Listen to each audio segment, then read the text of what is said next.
함께 기도하심으로 3월 10일 화요일 매일 예배 시작하겠습니다. 함께 기도하시겠습니다. 거룩하신 하나님 감사합니다. 오늘도 우리에게 말씀으로 찾아오시니 감사합니다. 우리의 시선을 분산시키는 모든 것들 하나님 이 시간 잠잠케 해주시고 세상의 소리로부터 우리의 귀를 막아주시고 이 시간 예배 자리에서 주님 한 분만 바라보게 허락해 주시옵소서.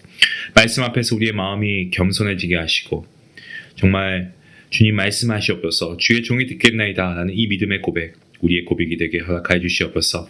낙심한 성도들에게 소망을 주시고 병든 자에게 주님 치유함을 주시고 죄책감에 눌린 성도에게 주님 십자가의 자유함을 누리게 허락하여 주시옵소서. 오늘 예배를 통하여서 하나님 나라가 임하게 하시고 하나님과 동행하는 귀한 하루가 되게 허락하여 주시옵소서. 예수님의 이름으로 기도하옵나이다. 아멘. 찬송가 282장 함께 하시겠습니다.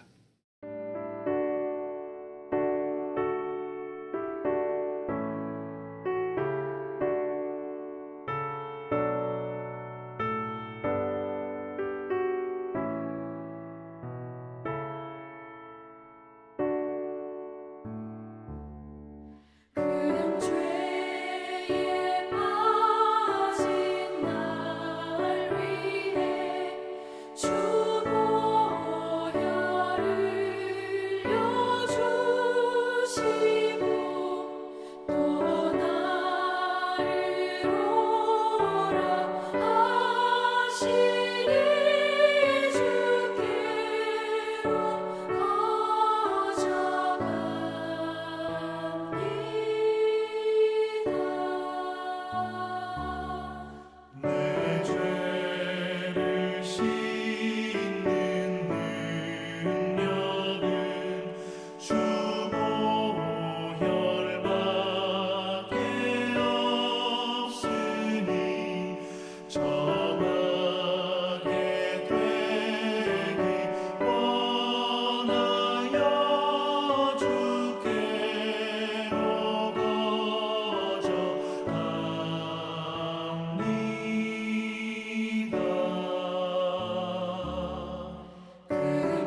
오늘 함께 볼 말씀은 마태복음 21장 33절부터 46절까지의 말씀입니다. 함께 말씀을 읽도록 하겠습니다.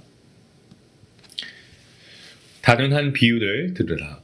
한 집주인이 포도원을 만들어 산 울타리로 두르고 거기에 즙자는 틀을 만들고 망대를 짓고 농부들에게 새로 주고 타국에 갔더니 열매 거둘 때가 가까움에 그 열매를 받으려고 자기 종들을 농부들에게 보내니 농부들이 종들을 잡아 하나는 심히 때리고 하나는 죽이고 하나는 돌로 쳤거늘 다시 다른 종들을 처음보다 많이 보내니 그들에게도 그렇게 하였는지라. 후에 자기 아들을 보내며 이르되 그들이 내 아들은 존대하리라 하였더니 농부들이 그 아들을 보고 서로 말하되 이는 상속자니 자 죽이고 그의 유산을 차지하자 하고 이에 잡아 포도원 밖에 내쫓아 죽였느니라. 그러면 포도원 주인이 올 때에 그 농부들을 어떻게 하겠느냐? 그들이 말하되 그 악한 자들을 진멸하고 포도원은 제때에 열매를 바칠 만한 다른 농부들에게 새로 줄지니이다. 예수께서 이르시되 너희가 성경의 건축자들이 버린 돌의 모퉁이에 머릿돌이 되었나니 이것은 주로 말미암아 된 것이요 우리 눈에 기이하도다 함을 읽어본 일이 없느냐. 그러므로 내가 너희에게 이르노니 하나님의 나라를 너희는 빼앗기고 그 나라에 열매 맺는 백성이 받으리라.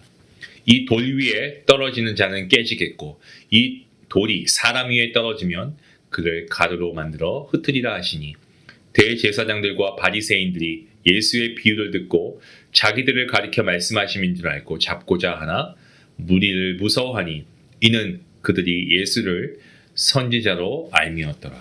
아멘. 성경책은 여전히 세상에서 가장 많이 팔리는 베스트셀러입니다. 동시에 가장 읽히지 않는 책이기도 합니다. 아이러니하죠. 익숙한 듯 하지만 정작 낯선 책이 이 성경이 아닌가 생각합니다. 하지만 여러분 그리스도인들에게 있어서 이 성경 하나님 말씀은요 선택이 아니고 삶의 우선순위인 것을 우리는 잘 알고 있습니다. 솔직히 우리가 시간이 없어서 못 읽는 것이 아니고 우선순위를 두지 않아서 못 읽는 경우가 태반입니다. 결국 말씀을 읽는 것은 환경의 문제가 아니고 마음의 문제인 것이죠. 여러분 성경의 핵심은 무엇이라고 생각합니까?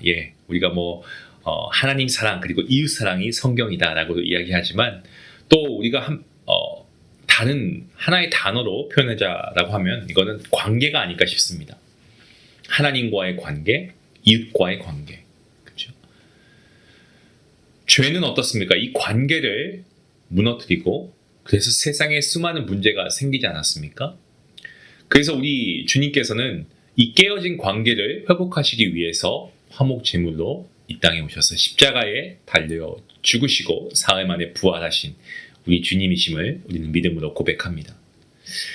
때문에 우리가 하나님 말씀을 읽는 이유는 지식을 위한 축적이 아니고 하나님이 어떤 분이신가, 또 하나님이 무엇을 원하시는가, 하나님의 마음을 배우기 위함입니다.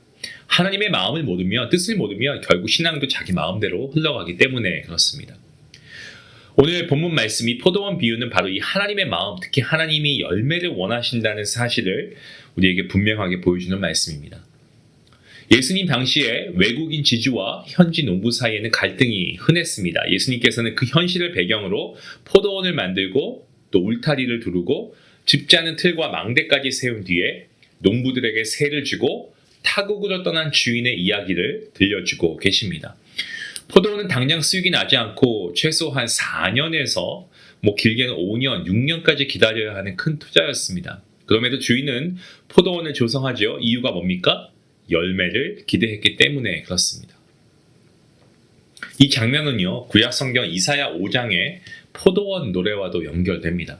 하나님께서는 이스라엘을 포도원처럼 세우시고 최상의 조건을 주셨습니다. 하지만 그들이 맺은 것은 선한 열매가 아니고 뭡니까? 악과 불의의 열매였습니다. 하나님께서는 겉모양의 종교성과 위선을 결코 기뻐하지 않으시는 분이십니다. 입만 무성하고 열매 없는 무화과 나무 같은 신앙을 주님께서는 기뻐하지 않으십니다. 그럼 하나님이 찾으시는 열매는 무엇입니까? 한마디로 말씀드리면 이겁니다. 하나님 나라의 열매, 곧 하나님을 사랑하고 이웃을 사랑하는 삶의 열매입니다. 그러니까 내가 원하는 열매가 아니고 하나님께서 기뻐하시는 열매가 기준이 되어야 합니다. 그러면 여러분 자신에게 지금 이러한 질문을 던질 수가 있겠죠. 그럼 나는 지금 어떤 열매를 맺고 있는가? 라는 질문 말입니다. 주인은 수확대가 되니까 열매를 받기 위해서 종들을 보냅니다. 정당한 주인의 권리라고 볼 수가 있죠. 하지만 농부들 이 종들을 때리고요, 죽이고 돌로 칩니다. 더 많은 종들을 주인이 보내지만 똑같이 대하죠. 마침내 주인은 아들을 보냅니다. 아들은 존대할 것이다 라고 그렇게 말하면서 보내죠. 하지만 농부들은 아들을 상속자로 알아보고 죽이고 유산을 차지하자라고 하면서 포도원 밖에서 그 아들을 죽입니다. 이 비유는 무슨 말씀입니까? 이스라엘이 선지자들을 박해했던 역사, 그리고 종교 지도자들이 하나님의 아들이신 예수님을, 메시아 구원자 예수님을 결국 죽이게 될 현실을 예고하고 있는 말씀입니다. 동시에 하나님의 놀라운 인내를 보여주는 말씀이기도 합니다. 하나님께서는 정말 계속해서 기회를 주십니다. 그 인내는 영원한 방임이 아니고 회개를 기다리고 계시는 오래 참으시는 하나님이십니다. 하지만 이러한 하나님의 인내에도 불구하고 끝내 돌이키지 않으면 심판이 예고되어 있습니다. 예수님께서는 시편 118편을 인용하시면서 버린 돌이 모퉁이의 머릿돌이 되었다라고 말씀하고 계십니다. 본문 42절 말씀이에요. 사람들이 버린 예수님이 하나님의 구원의 중심이 되신다라는 뜻입니다. 그리고 결정적으로 이런 말씀하십니다. 43절 말씀에 하나님의 나라를 너희는 빼앗기고 그 나라의 열매 맺는 백성이 받을 것이다 라고 말씀하십니다. 여러분, 우리가 이 영원에 대한 이 결정은 결국 예수 그리스도를 우리가 영접하느냐 아니면 거부하느냐에 달려 있습니다. 누가 대신해서 결정해 줄 수가 없습니다.